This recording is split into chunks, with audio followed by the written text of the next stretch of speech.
痛みを感じろ。痛みを考えろ。痛みを受け取れ。痛みを知れ。痛みを知らぬ者に本当の平和はわからん。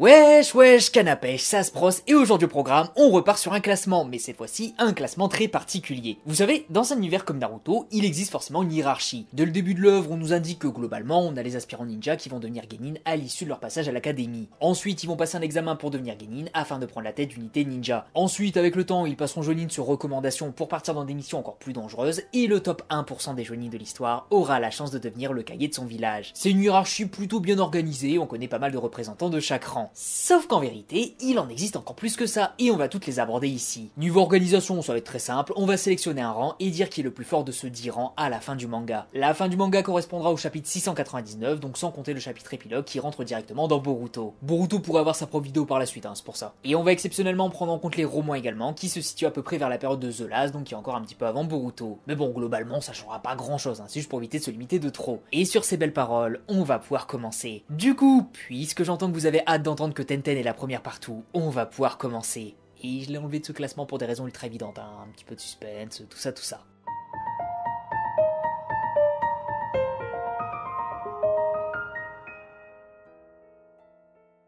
Allez, ça devrait être relativement évident, que ce soit pour le genin actuel ou le genin le plus fort de tous les temps. Mais on va commencer par l'actuel. À la fin du dernier arc de Naruto, il n'existe globalement que 2 genins sur le devant de la scène, et malheureusement pour ceux qui sortent à peine de l'académie, ces deux-là sont littéralement les êtres les plus puissants qui existent. Finalement, le plus fort des genins se jouera entre Naruto Rikudo, capable d'utiliser les pouvoirs des 9 bombes nucléaires de l'univers, et Sasuke, l'homme qui possède les pupilles de l'être qui se rapproche le plus de Dieu dans ce manga. Ouais, genin.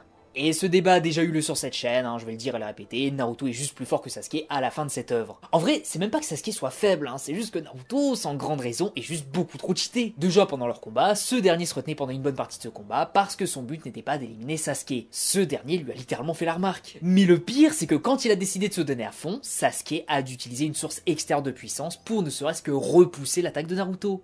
Pas le surpasser. Et j'en profite pour revenir sur ça, mais on m'a pas mal de fois répété que non, Naruto utilisait aussi le pouvoir des bijoux, donc que Sasuke fasse pareil revient au même. Les deux utilisent une aide extérieure, donc l'argument du Sasuke qui utilise le chakra des bijoux est mauvais, parce qu'il joue juste avec les cartes à sa disposition. Et ça, honnêtement...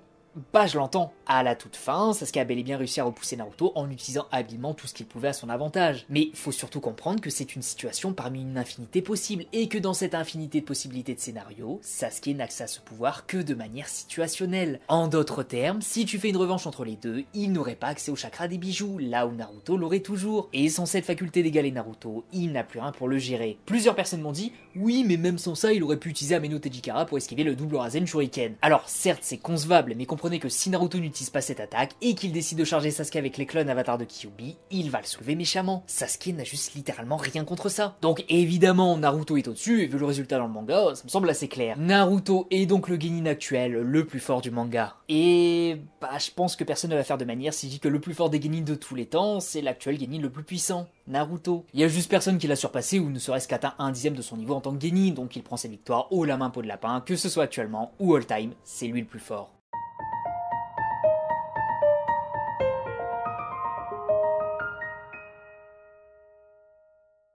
Alors là, ça risque de crier. Qui est le ninja qui s'est élevé au sommet du rang de Chunin? Bah, il y a pas mal de possibilités. On aurait par exemple Shoji qui a un niveau clairement plus proche des Jonin d'élite que du Chunin moyen. On a Rock Lee qui est capable de surpasser une immense majorité de Jonin en utilisant ses portes. Shikamaru qui a la faculté de vaincre des adversaires juste bien plus forts que lui en utilisant habilement la situation et le terrain à son avantage. Et tous ces ninjas, ils sont clairement dans la discussion. Mais selon moi, aucun n'a les arguments que met sur la table notre personnage préféré à tous, Sakura Uchiwa. Ça fait mal, Sakura, c'est relativement simple. En tant que Chunin, elle est level Sannin, étant donné que c'est une Tsunade bis, et le rang de Sannin est l'équivalent du rang de Kage. Sakura, même si ça peut être difficile à entendre, est niveau Kage. Après bien sûr, c'est pas parce qu'elle est niveau Kage qu'elle prend forcément le 3ème Raikage par exemple. Mais le fait d'avoir exactement les mêmes compétences que Tsunade mais avec moins de contraintes, la place définitivement à son niveau, si ce n'est même au-dessus. Carrément au-dessus selon moi. L'auteur il a quand même pas mal forcé pour nous faire comprendre que non seulement elle a surpassé Tsunade, mais qu'elle se situe assez proche de Naruto et Sasuke en termes de puissance globale. L'intégralité des Chunin restants n'ont pas ce genre d'argument. Sa force de frappe est inégalée, sa vitesse est suffisante pour ne pas être à la traîne dans un combat avec l'équipe 7 et les divinités qui suivent, son intelligence est top tier, sa durabilité est complètement abusée, et je peux continuer. Si en comparaison avec les gros cadors de cette œuvre, elle fait pas le figure, à l'échelle d'un simple Chunin, elle est le sommet absolu, le mont Everest. Y a juste personne qui la surpasse ici, et est-ce vraiment étonnant vu son affiliation à l'équipe 7 et aux personnages principaux ? Bah, pas vraiment, mais ça ne retire rien au fait que personne ne la bat ici. Et le premier Kim City Nata, je vais le retrouver. Je rigole pas. Bref, Sakura est la Chunin actuelle la plus puissante. Pour ceux qui ont des doutes, je vous laisse vous renseigner sur les romans, je vais au maximum éviter de les spoiler vu qu'ils sont trop cool. Mais dedans, elle est directement comparée à un Kage, elle peut se battre sans pression face à un adversaire que 90% du roster ne pourrait pas gérer, c'est clairement Sakura version ultra énervée niveau puissance et capacité globale. Promis, j'en ferai une série de vidéos un jour parce qu'il faut vraiment que vous les lisiez. Et concernant le Chunin le plus puissant all time, je pense qu'il est différent. Sakura a trouvé son maître ici. Et il s'agit... d'Obito.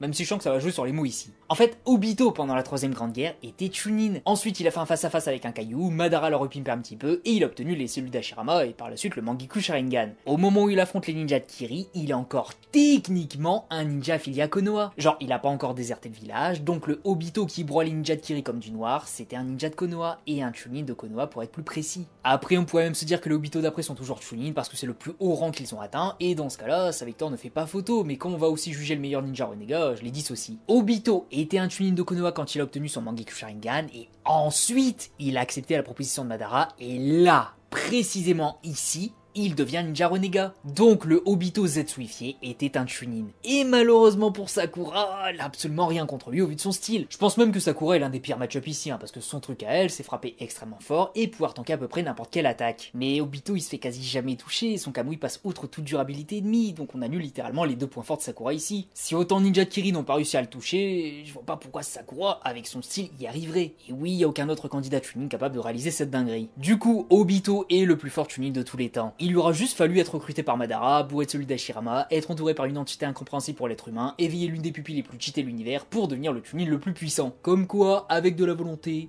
tout peut arriver. Pas vrai ?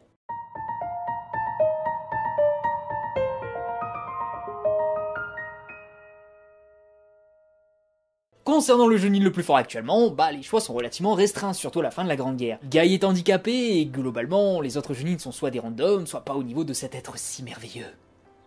En dehors évidemment de Kakashi. Kakashi est sans l'ombre d'un doute le Chunin le plus fort que ce monde ait actuellement. Genre même son Sharingan, il se trouve au sommet de la chaîne Chunin entière parce que c'est Kakashi de la Grande Guerre, mais en plus puissant. Son roman le précise, sa puissance a considérablement augmenté, et quand on voit ses nouveaux jutsu, il y a littéralement personne dans ce rang ninja qui peut le gérer. Faites juste le listing des Chunin de l'œuvre et vous verrez que de base, personne ne le gère, alors cette version précise, c'est juste absurde. Et c'est pas si fou que ça quand on y pense parce que son Sharingan retire son seul véritable défaut, l'endurance, et qu'il a toujours accès à ses jutsu, son style ultra safe et ses nouvelles capacités comme le Shinden qui est juste l'un des jutsu les plus fumés du manga. Mais pas trop de spoil encore une fois. C'est triste à dire, mais pendant la Grande Guerre, il y a que Guy qui aurait pu rivaliser, mais à la fin du manga, il était handicapé, donc il pouvait plus concourir. Ni même courir tout court quand j'y pense. Et sans lui, c'est une victoire extrêmement simple pour Kakashi. Il est donc le Chunin le plus puissant de l'œuvre actuellement. Mais en ce qui concerne le plus fort all-time, là ça se complexifie. Parce qu'en vrai, on a eu les Sannin en tant que Jonin, on a eu Hiruzen jeune, on a potentiellement Killer Bee, même si son rang n'est jamais vraiment expliqué, et on a évidemment tous les ninjas renégats de l'Akatsuki avant qu'ils ne quittent leur village respectif, genre Itachi. Mais globalement, je pense que le Jonin le plus puissant all-time...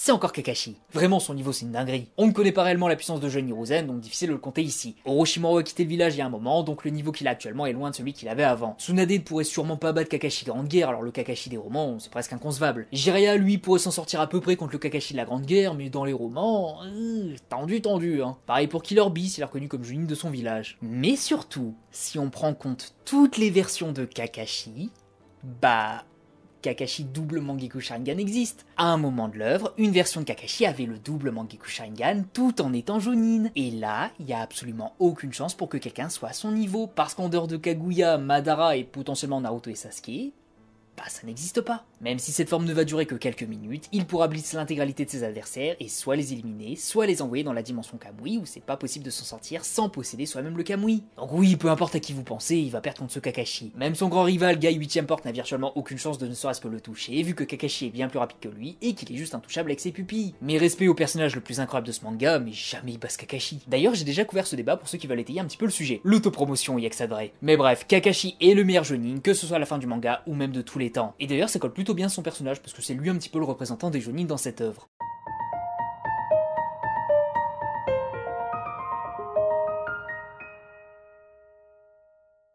Ah là là là là, les forces spéciales. Comme beaucoup, j'étais un petit peu déçu de voir que finalement, ce sont des ninjas assez classiques, et honnêtement, Kishimoto n'a pas vraiment aidé vu qu'on les a quasiment jamais vraiment vus sur le devant de la scène. À la fin du manga, très peu de noms peuvent être cités, et même ceux cités n'ont jamais été développés, donc impossible de hiérarchiser tout ça. Au pire, dites-vous que Yugao est la plus forte vu qu'elle faisait partie du groupe du Hokage pendant l'attaque de Pain, et qu'elle a été légèrement plus mise en avant que les autres. Mais bon, prenez ça avec des pincettes évidemment. Ceci dit, les Zanbu ne se composent pas que de ninjas random. Dites-vous qu'à une époque, on avait Kakashi Anbu, Itachi Anbu et Yamato Anbu. Bref, une certaine élite existait fut un temps au village, et elle s'appelait l'Anbu. Mais qui est le sommet du sommet des ninjas du village, toute époque confondue? Eh bien, selon moi, ce titre revient à Shisui, l'homme surnommé le Mirage. C'est surtout dû au fait que là, on a des outils de comparaison directe avec les autres candidats et que Shisui semble être au-dessus face à tous. Déjà, le plus évident, c'est face à Itachi. Les deux sont souvent entraînés ensemble et Shisui a genre 2 fois plus de victoires que lui. Certes, Itachi était plus jeune, mais l'âge, on s'en moque un petit peu, ce sont les compétences dont il est question ici. Et encore que Shisui n'a sûrement jamais utilisé son Mangekyou Sharingan contre lui, sinon ça aurait été une raclée phénoménale. Et quand Itachi a débloqué son Mangekyou Sharingan, il a certes réduit l'écart, mais niveau stats, comment il ferait pour le gérer? Shisui, il a pas obtenu le surnom de Mirage pour rien, c'est parce qu'il se déplace extrêmement vite, bien plus vite qu'Itachi à cette époque, et qu'en matière de genjutsu, c'est lui le goth. Itachi n'a juste pas moins le gérant en la matière. Shisui, à cette époque, et en comparaison avec Itachi 13 ans, est sa version améliorée. Il est plus rapide, plus compétent dans l'art des Uchiwa, meilleur Mangekyou Sharingan, meilleur stat au global en dehors peut-être de l'intelligence, et encore que... Donc ouais, Shisui est juste plus fort qu'Itachi. Après oui, Itachi il est devenu plus fort, mais à cette période-là précisément, quand il était encore affilié à l'Anbu, donc à 13 ans, il n'avait pas encore atteint le niveau de son grand frère spirituel.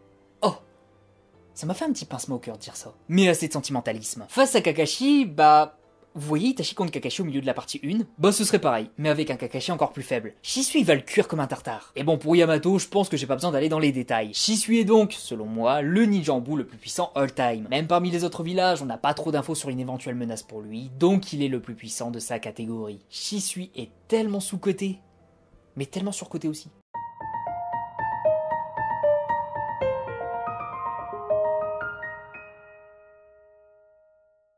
J'hésitais à regrouper les deux, mais je pense que leur donner un petit peu de crédit ne ferait pas de mal. Pareil qu'avant, les membres de la racine ne sont pas trop montrés à la fin du manga, donc ça va être difficile de ne serait-ce que citer un membre dont l'affiliation est toujours la racine. Mais concernant le plus puissant all-time, là on a quelques candidats. Sauf que c'est tendu. Tendu parce que Fu et Torune sont en concurrence pour être le meilleur ninja de la racine, ce qui fait qu'ils sont censés être à peu près aussi compétents l'un que l'autre, sans que l'un ne soit véritablement au-dessus. Notez d'ailleurs qu'ils sont logiquement supérieurs à ça, et vu que la déclaration de Danzo devrait l'inclure ici. Et en parlant du loup, Danzo lui peut difficilement être considéré comme un membre de la racine, vu qu'il est à leur tête. Genre, Hiruzen s'occupe des embous, mais il est pas considéré comme un embout. Du coup, la même logique devrait s'appliquer ici. Fu et Torune sont-ils les plus forts? Vais-je devoir faire un débat entre ces deux-là?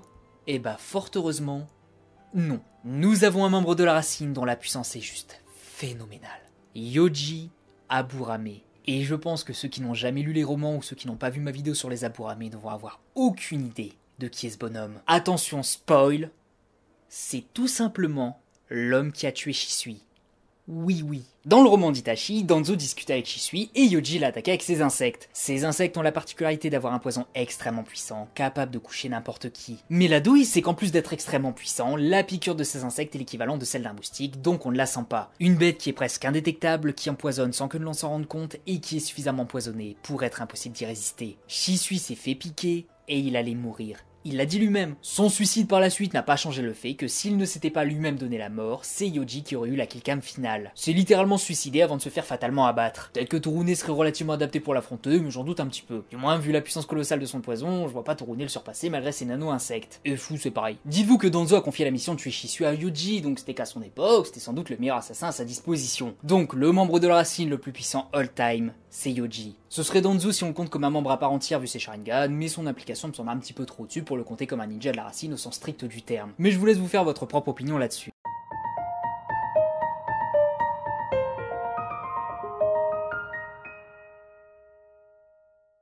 Et oui, le garde du corps du Kage est un rôle qui existe. Peut-être pas officiellement, genre un rang auquel il faut postuler, mais ça reste une catégorie qui existe et qui est facilement définissable. Bref, à la fin du manga, les gardes du corps sont ceux qui protègent les 5 Kage, 2 ninjas par Kage, en dehors de Tsunade qui ne semble avoir que Shizune. Et non, Naruto et Sasuke ne le sont pas, je l'ai vu pas mal de fois passer et c'est juste un petit peu abusé. Mais bref, qui est le plus puissant? Eh bah selon moi, il y a presque aucun débat. Osez me dire que quelqu'un joue dans la même catégorie que Darui s'il vous plaît. Darui, il est juste absurde tellement il est fort. Là où les autres gardes sont niveau Jonin avec un petit truc qui les définit, comme le marionnettisme, Hiramekarae, etc. Darui, lui, c'est juste un ninja bien plus complet. Déjà, il maîtrise une forme plus évoluée d'un élément, la foudre noire, qu'il a appris directement auprès de l'un des Kage les plus vénères de l'histoire. Ensuite, il possède également un Kekkei Genkai, le Ranton, qui est l'élément orage, une sorte de tempête qu'il utilise à moyenne et longue distance. Donc oui, à distance, c'est un monstre. Mais le pire, c'est que même à courte portée, il gère. Genre, il est capable de gérer Suigetsu, un épéiste de Kiri, dans un combat d'épée. Après, évidemment, ses stats doivent être excellents dans tous les domaines, et il représente sans doute le Jonin le plus puissant de son village. Donc rien qu'avec ça, ça va être difficile d'en trouver un autre avec autant. Mais surtout, j'ai également la sensation qu'Ishimoto a fait un effort particulier avec lui pour le mettre en avant comme il faut. Parce que parmi tous les gardes du corps des Kage, c'est Darui qui a eu la plus belle des carrières à l'écran. Contre l'équipe Sasuke au Conseil des 5 Kage, commandant d'unité pendant la Grande Guerre, affrontement avec Kinkaku et Ginkaku, utilisation des armes du Rikudo et flashback perso pour le placer comme le bras droit du Raikage, ce qui montre son niveau d'importance. Darui n'a juste presque pas d'égal dans cette catégorie, et en dehors peut-être de Kankuro selon moi, il roulerait sur presque tous les autres. Il est donc le gardien du Kage le plus fort à la fin du manga. Mais qu'en est-il toute période confondue? Eh bien là, c'est presque de la triche. De la triche parce que lors de la première époque des 5 Kage, donc à l'ère d'Hashirama, il n'était pas rare que le Kage d'un village soit accompagné d'un garde/conseiller qui deviendra lui-même le futur Kage. Et malheureusement pour tous les candidats de cette liste, le conseiller/garde du corps d'Hashirama, c'est Tobirama. Et laissez-moi vous dire que dans l'histoire de Naruto, il n'y a qu'une poignée de ninjas capables de le vaincre. Alors si on prend en compte que les gardes du corps d'un Kage, peu importe l'époque, il y a zéro chance. Tobirama est juste absurde en termes de puissance, et je pense ne pas avoir besoin d'expliquer pourquoi, tellement il est évident qu'il est l'un des ninjas les plus forts all time. D'ailleurs, c'est assez drôle de se dire qu'Hashirama est allé au premier conseil des Kage avec un garde du corps. Genre, pour le protéger de qui ? Et oui, je sais que les gardes à cette époque avaient aussi comme rôle le conseil, surtout dans le cas de Tobirama qui imposait ses règles aux autres alors que c'était même pas le Kage. Mais techniquement, son rôle est également de s'assurer que son frère survive, donc il rentre clairement dans cette catégorie. Et pour ceux qui doutent de sa puissance, je ne vais donner qu'une seule info tellement je suis confiant à l'idée qu'il est le plus puissant ici. Madara le respecte. Point.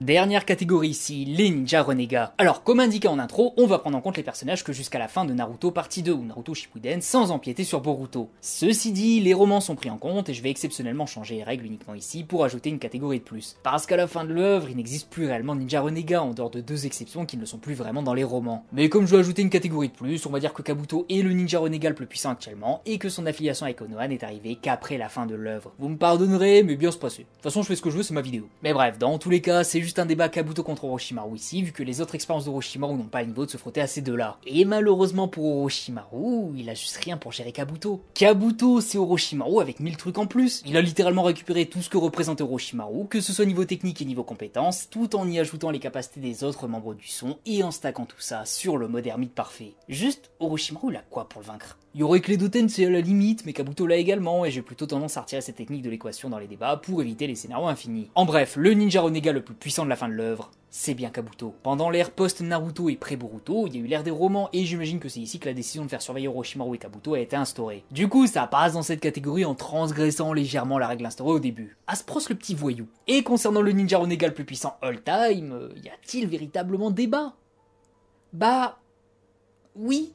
Je sais qu'un nom vous vient immédiatement en tête, c'est celui de Jubidara. Grand méchant emblématique de la partie 2, sa seule concurrence semble être Kaguya, il fait partie des ninjas qui ont déserté son village, donc ouais, de base la victoire semblait assez facile. Mais c'est vrai que techniquement Sasuke Rinnegan existe, notamment une forme précise, le Sasuke qui absorbait le chakra des bijoux pour reproduire ce que le Rikudo a fait fut un temps. J'ai déjà abordé ce débat dans une autre vidéo, mais effectivement, je pense que ce Sasuke a clairement ses chances en utilisant le pouvoir des bijoux pour créer un super méga ultra Susanoo boosté aux hormones de taureau. L'immortalité de Madara n'est, selon moi, pas absolue, dans le sens où il a sûrement extrapoler un petit peu ses dires, comme avec le chakra illimité des Edo. Mais ici, c'est pas forcément le sujet. On va dire que Jubidara est le renégat le plus puissant qui ait jamais existé, parce qu'effectivement, pour le vaincre, faut surtout sortir les et si Sasuke avait les conditions parfaites pour le vaincre, vaincre, est-ce qu'il le vaincrait, ce genre de choses. Donc oui, même si je vois ce Sasuke le vaincre, comme expliqué dans cette vidéo, no joke que je l'aime vraiment beaucoup celle-là, bah je vais quand même choisir Jubidara ici pour la régularité. Et en dehors de ces deux-là, il n'y a pas trop de débat, donc bon, c'est soit l'un soit l'autre. Mais voilà, je pense qu'on a fait le tour. Voici le tableau des gagnants, histoire de résumer un petit peu cette vidéo. J'ai hésité de base à ajouter les Kage des différents villages, mais je pense qu'on pourra en faire une toute autre vidéo à part entière. Donc faudra patienter un petit peu, vous me connaissez à force. N'hésitez pas également à me donner votre avis sur les différents runes, que vous soyez d'accord ou pas, on aime le débat ici. En attendant, je vous dis à la prochaine pour une nouvelle vidéo. Des bisous les gens, prenez soin de vous, et la prochaine fois au programme, c'est en Spectriceps. Ah oui, c'est vrai que c'est une chaîne Naruto ici.